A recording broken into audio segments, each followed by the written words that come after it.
গ্রামের মেধাবী ছেলে কোটি টাকার হেলিকপ্টার মাত্র 2 লক্ষ টাকায় নিজেই বানিয়ে ফেললেন। তার তৈরিকৃত হেলিকপ্টারটি 200 কেজি ওজন নিয়ে আকাশে উড়তে পারে। তো চলুন আপনাদের বিস্তারিত জানাই। নাজমুল ভাই, আসসালামু আলাইকুম। ওয়ালাইকুম আসসালাম। কেমন আছেন? জি আলহামদুলিল্লাহ, ভালো আছেন ভাই? হ্যাঁ, ভালো। আচ্ছা, এই যে মানুষের অনেক শখ থাকে, অনেক হবি থাকে, তা হঠাৎ করে এই যে আস্ত একটি হেলিকপ্টার বানিয়ে ফেললেন, এটা আসলে কিভাবে শুরু হলো?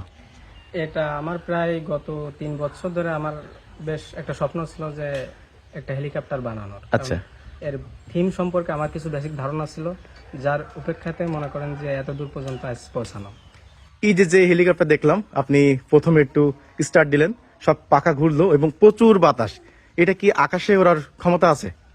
এখন এটা তো আমি চায়না ইঞ্জিন দিয়ে বাংলাদেশের, আমি সবসময় চেষ্টা করেছি যে বাংলাদেশের সম্পদে কোনো কিছু করার জন্য। হ্যাঁ হ্যাঁ। এখন আমি এখানে একটা চায়না ইঞ্জিন ব্যবহার করেছি, তো আমি যতটা আশাবাদী যে যদি ইঞ্জিনটা সম্পূর্ণ প্রেসার নেওয়ার যদি ক্ষমতা রাখে, সেক্ষেত্রে আমার কোনো দিকে সমস্যা থাকবে না। এই যে ইঞ্জিন, তাই তো? জি, ওটা হলো ইঞ্জিন। এই তো পরীক্ষামূলক ভাবে আজকে বা এর আগে আপনি এখানে খালি পাখা উড়াইছেন বা ঘুরছে, কিন্তু এখনো পর্যন্ত কোনো ফ্লাই করাননি? না, এখনো পর্যন্ত করাইনি, তবে সীমিত সময় 2-5 দিনের ভিতর এটা ফ্লাই করাবো। ফ্লাই করাবেন?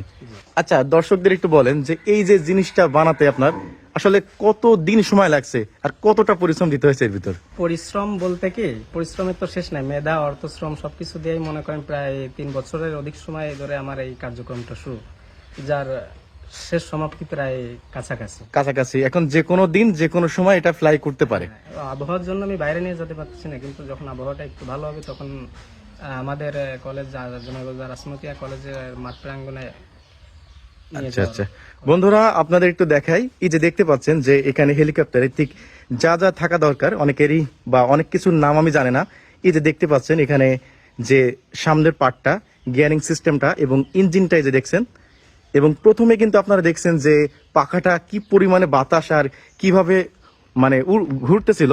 তো এই যে দেখেন এখানে পিছনে আরেকটি পাখা, অর্থাৎ একটি পরিপূর্ণ হেলিকপ্টার যেভাবে ওড়ে ঠিক তেমন ভাবে এটা তৈরি হয়েছে। আর সম্পূর্ণ কাটামটাই কিন্তু এখানে দেখতে পাচ্ছেন যে এসএস লোহা দিয়ে, এবং এই যে এত ওয়েট, এটা যে এসএস লোহা দিয়ে তৈরি, কতটুকু ওজন এটা কি মনে আছে?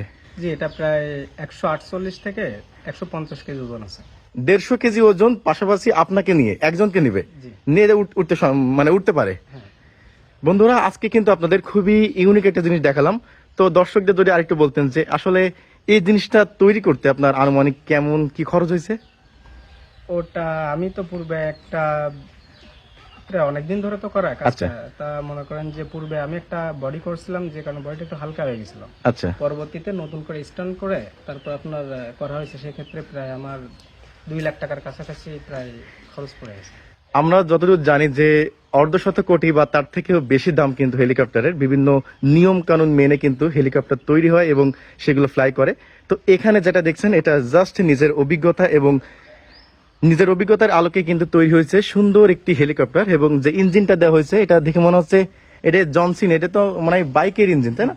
বাইকের ইঞ্জিন, চায়না বাইকের ইঞ্জিন, জনসন কোম্পানি। যে একেবারে অল্প খরচে সুন্দর একটি হেলিকপ্টার যেটা 2-1 দিনের মধ্যেই ফ্লাই করবে, এবং ফ্লাইট দিনও আপনাদের আমি দেখাবো। তো আজকে কিন্তু আপনারা ধারণা নিতে পারলেন যেটা আসলে ফ্লাই করতে পারে, কি পরিমাণে বাতাস, পাখার দেখেন কত বড় পাখা। তো বন্ধুরা, খুব রিসেন্টলি এটা যখন ফ্লাই করবে তখন আমি আরো একবার আসবো এবং আপনাদের লাইভে দেখানোর চেষ্টা করব। তো নাজমুল ভাই, ভালো থাকবেন, আপনার দোয়া রইলো, এবং নেক্সট টাইমে আরো অনেক কিছু বানান সেই প্রত্যাশা আজকে এখানে। আমার জন্য দোয়া করবেন। আচ্ছা।